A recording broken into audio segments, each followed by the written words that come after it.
Hello everyone, स्वागत है आपका आपके अपने चैनल नो अबाउट पॉलिटिक्स में। और रिवाइज करें में आज हम क्लास 12th, वही आपकी फर्स्ट बुक चल रही है, थर्ड लेसन शुरू कर रहे हैं, नियोजित विकास की राजनीति। इसमें आज हम रिवाइज करेंगे इम्पॉर्टेंट क्वेश्चंस। उसको मैं पार्ट वाइज लूँगी। इस वीडियो में पार्ट 1 में नियोजन के ऊपर हम जो है क्वेश्चन है उनको रिवाइज करेंगे।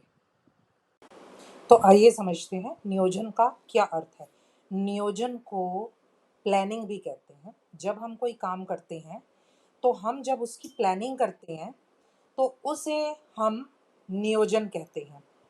कम से कम खर्च करके उपलब्ध साधनों द्वारा पूर्व निश्चित लक्ष्य को प्राप्त करना नियोजन कहलाता है। इसमें अब 3 बातें इंपॉर्टेंट है। कम से कम खर्चा करके, उपलब्ध साधनों द्वारा, साधन हमारे पास जो भी उपलब्ध हैं, पूर्व निश्चित लक्ष्य को, यानी कि जो लक्ष्य हमने पहले से निश्चित कर लिया है उसको प्राप्त करना प्लानिंग या नियोजन कहलाता है। तो देखते हैं भारत में इस आर्थिक नियोजन के कारण क्या हैं, इसकी आवश्यकता क्यों पड़ी। पहला, आर्थिक और समाज के विभिन्न अंगों में तालमेल स्थापित करके समाज की उन्नति करना। दूसरा कारण था कि सामाजिक न्याय और सामाजिक समता पर आधारित अच्छे समाज का निर्माण करना, क्योंकि देश अभी भी आज़ाद हुआ था। ये शुरुआती लेवल पे जो चीज़ें थी, हमने जो लक्ष्य पूरे करने थे उनके आधार पर ही वही इसका कारण बने। मजदूरों और गरीबों की शोषण से सुरक्षा, राष्ट्र की पूंजी को कुछ लोगों के हाथों में जाने से रोकना। तो चलिए अब देखते हैं कि भारत के लिए अच्छे आर्थिक नियोजन की क्या-क्या विशेषताएं होनी चाहिए थी, क्या लक्षण होने चाहिए थे। एक तो उद्देश्य स्पष्ट होना चाहिए था। नंबर 2, जितने भी साधन हमारे पास उपलब्ध हैं वो बहुत ही मैनेज्ड होने चाहिए थे, व्यवस्थित होने चाहिए थे। आपसी तालमेल, केंद्रीय सरकारों और संस्थानों का विभिन्न स्तरों पर जो है वो आपसी तालमेल होना चाहिए था। लचीलापन, यानी कि इतने कठोर नियम ना बनाए जाएं, अगर कोई चीज़ नहीं ठीक है तो उसको बदला जा सके। व्यवहारिकता, ऐसे नहीं कि हमने कोई योजना बना ली और जब वो व्यवहार में लाई ही नहीं जा सकती, प्रैक्टिकल रूप दिया ही नहीं जा सकता, तो वो योजनाएं होनी चाहिए जो कि प्रैक्टिकली हो सके, जिनको कर सकें। सिद्धांतों का प्रतिपादन, एक सिद्धांत बनाए जाने चाहिए जिनके अनुसार हमारा आर्थिक विकास होगा। स्पष्ट विषय वस्तु, हम जो भी सब्जेक्ट लेने लगे हैं, जिस भी क्षेत्र में लेने लगे हैं, वो बहुत क्लियर होना चाहिए। पद सोपान, पद सोपान होता है एक स्तर, जैसे वस्तुएं ऊपर नीचे या साइड बाय साइड ऐसे क्रम में रखी जाती हैं। तो पदों का जो है इस कार्य को करने के लिए जो विभागीय स्तर पर, केंद्रीय स्तर पर, राज्य के स्तर पर जो है वो पद सोपान बनाए जाने चाहिए। निरंतरता, और ये नहीं कि आपने 1 साल विकास कर लिया और बस फिर 2-3 साल के लिए छुट्टी, नहीं, इसको कॉन्टिन्यूटी में करना जरूरी होगा। तो अब इस नियोजन के उद्देश्यों पे नजर डालते हैं। पहला उद्देश्य क्या था? राष्ट्रीय आय में और प्रति व्यक्ति आय में, इनकम में वृद्धि करना।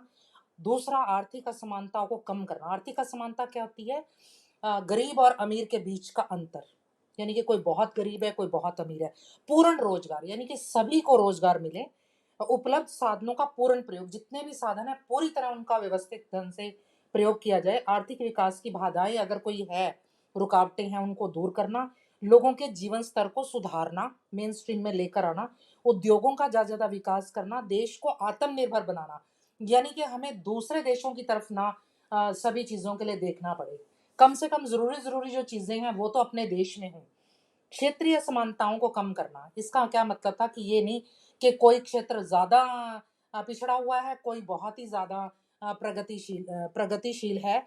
जैसे पंजाब और दूसरी स्टेट्स जो है, पंजाब को ज्यादा प्रॉस्पर माना जाता है। फिर है सामाजिक कल्याण, ये बहुत इंपॉर्टेंट है। हमने एक ऐसा नियोजन देना था जो कि इन चीजों को करते हुए इंसान का ऑल राउंड डेवलपमेंट कर सके, एक मनुष्य की समाज कल्याण जिसका उद्देश्य है।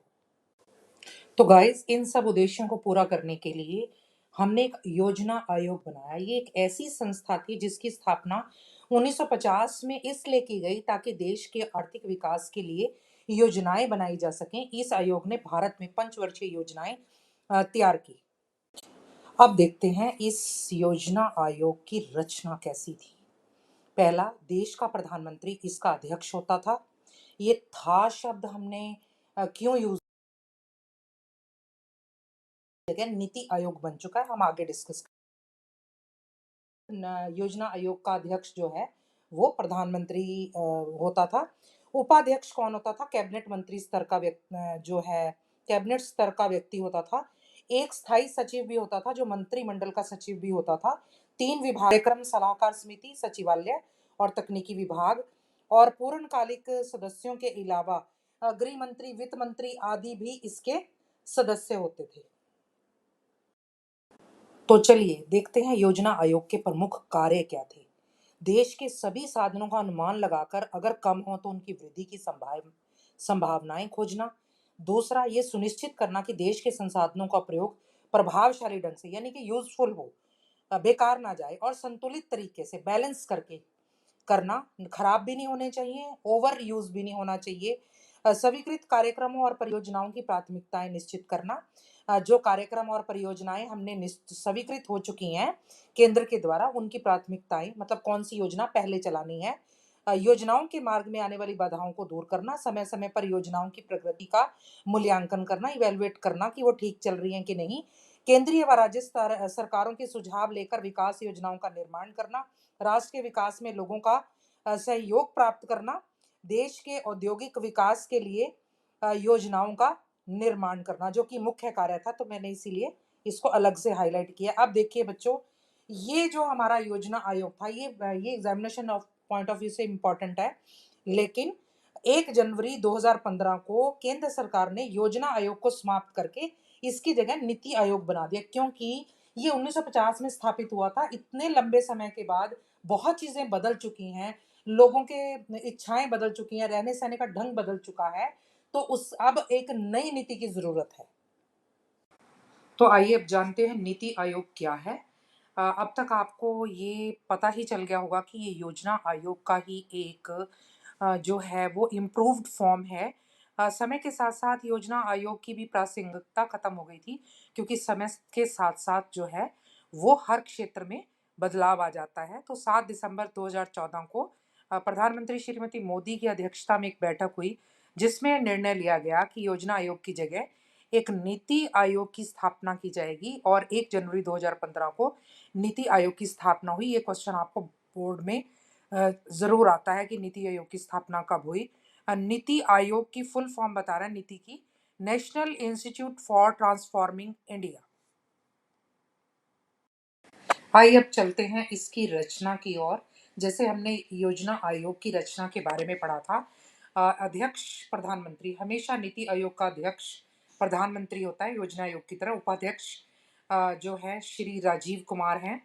अभी सीईओ होता है इसमें, एक प्रधानमंत्री द्वारा नियुक्त केंद्र के सचिव स्तर का अधिकारी होता है। गवर्निंग काउंसिल होती है, सभी राज्यों के मुख्यमंत्री और केंद्र शासित प्रदेशों के उपराज्यपाल होते हैं इसमें। पूर्णकालिक, यानी कि हमेशा के लिए, परमानेंट जो है सदस्य होते हैं इसमें। अधिकतम 5 सदस्य होते हैं।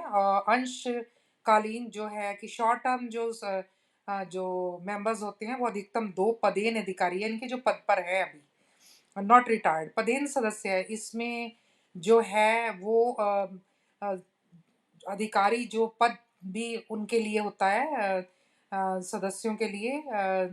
अधिकतम 4 केंद्रीय मंत्री जो है इसके जो है वो सिटेड मेंबर्स होते हैं। विशेष आमंत्रित सदस्य, प्रधानमंत्री कुछ विशेषज्ञों को उनकी राय लेने के लिए स्पेशली जो है वो रिकमेंड करता है। तो गाइस, इसमें 3 विभाग होते हैं। पहले विभाग का काम होता है अंतर राज्य परिषद की तरह काम करना। दूसरा, लंबे समय की योजनाओं का निर्माण करना दूसरे विभाग का काम होता है और उन पर निगरानी रखना। और तीसरा डिपार्टमेंट होता है director benefit transfer and UIDAI को मिलाकर जो बनाया जाता है। तो चलिए चर्चा करते हैं नीति आयोग के उद्देश्य क्या रखे गए हैं। पहला, सशक्त राज्य से सशक्त राष्ट्र का मोटो लेकर, सूत्र लेकर सहकारी संघवाद को बढ़ाना। हमारा देश एक संघ है, क्यों कहते हैं? क्योंकि राज्यों का एक समूह है ये। तो सहकारी मैंने आपस में मिलजुल कर, केंद्र और राज्य सरकारें काम करें। दूसरा है रणनीतिक और लंबी समय अवधि के लिए नीतियों और कार्यक्रमों का ढांचा तैयार करना। तीसरा है ग्रामीण स्तर पर योजना तंत्र को विकसित करना। आर्थिक प्रगति से वंचित वर्गों पर, यानी कि जो कि पिछड़े वर्ग हैं, गरीब हैं, उन वर्गों पर विशेष ध्यान देना। राष्ट्रीय सुरक्षा और आर्थिक नीतियों में तालमेल बैठाना, यानी कि राष्ट्रीय सुरक्षा को ताक पे नहीं रखा जाएगा, आर्थिक विकास के लिए उसमें तालमेल बैठाना है। अब चलिए जल्दी से चर्चा कर लेते हैं नीति आयोग के कार्यों की। यह भारत सरकार का एक थिंक टैंक है। इसके मुख्य कार्य क्या क्या है? नीति निर्माण में सरकार की मदद करना, सरकारी योजनाओं की निगरानी करना, सरकारी योजनाओं को फिर लागू करना, राष्ट्रीय उद्देश्यों को लेकर राज्यों की सक्रिय सहभागिता सुनिश्चित करना कि सारे राज्य एक राष्ट्र के विकास को लेकर काम करें, राष्ट्रीय विकास को ही प्राथमिकता देना, रणनीति को लेकर केंद्र व राज्यों में तालमेल स्थापित करना। तो इस वीडियो में इतना ही। जल्द मिलते हैं अपनी अगली वीडियो में इसी लेसन के पार्ट 2 में। तब तक इस चैनल को लाइक कीजिए, शेयर कीजिए, सब्सक्राइब कीजिए प्लीज़। बेल आइकन का बटन दबाना नहीं भूलें और ज़्यादा से ज़्यादा सब्सक्राइब करें। Thank you very much.